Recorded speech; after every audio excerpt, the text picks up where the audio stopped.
राम राम दोस्तों, जय बाबा नीम करोली महाराज जी की। दोस्तों, आज मैं आपको एक और धार्मिक कहानी लेकर आया हूँ।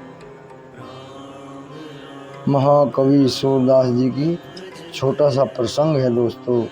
कृष्ण भगवान जी के भक्त थे ये सूरदास जी, दोनों आंखों के अंधे, लेकिन इतने बड़े ज्ञानी हुए हैं जिसकी कोई हद नहीं। दोस्तों, इस छोटे से प्रसंग को सुने और इसमें एक बहुत बड़ी शिक्षा छिपी है दोस्तों।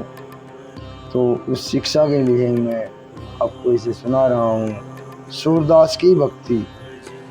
सूरदास भगवान श्री कृष्ण के सभी भक्तों में से सबसे बड़े भक्तों में से एक थे।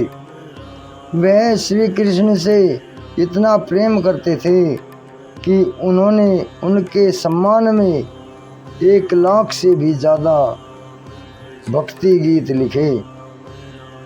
सूरदास एक अंधा आदमी था, कहानी के अनुसार, जो एक बार राधा की पायल ले गया था।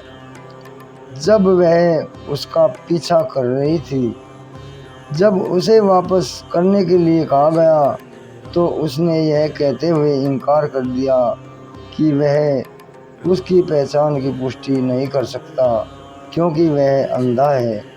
इस बिंदु पर कृष्ण ने उन्हें दृष्टि का आशीर्वाद दिया, जिसके बाद सूरदास ने कृष्ण से फिर से उनकी दृष्टि दूर करने की विनती की। जब उनसे पूछा गया कि क्यों, उन्होंने कहा कि उन्होंने कृष्ण को देखा था और कुछ नहीं देखा था और अब वह फिर से देखना चाहते हैं। अब वह कृष्ण को फिर से देखना चाहते हैं।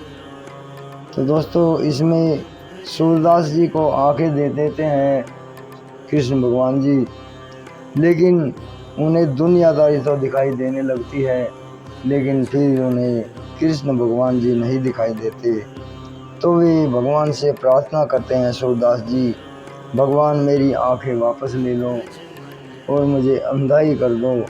फिर कृष्ण भगवान जी उनसे पूछते हैं, अरे तुम अंधा क्यों होना चाहते हो? तभी सूरदास जी का जो उत्तर था वो बहुत ही अच्छा था, भक्ति में था।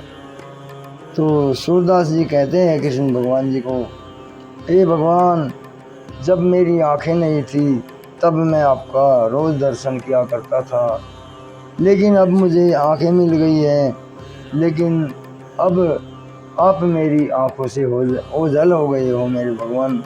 तो इन आंखों का क्या लाभ जिनसे भगवान के दर्शन ना हो।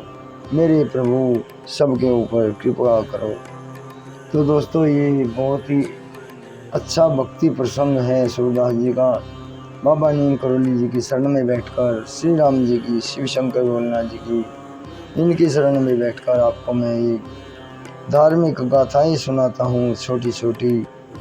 इन्हें आगे भी शेयर करें, आपके ऊपर अपार कृपा होगी। बाबा नीम करोली जी आपके ऊपर सदैव कृपा दृष्टि बरसाएं। जय बाबा नीम करोली।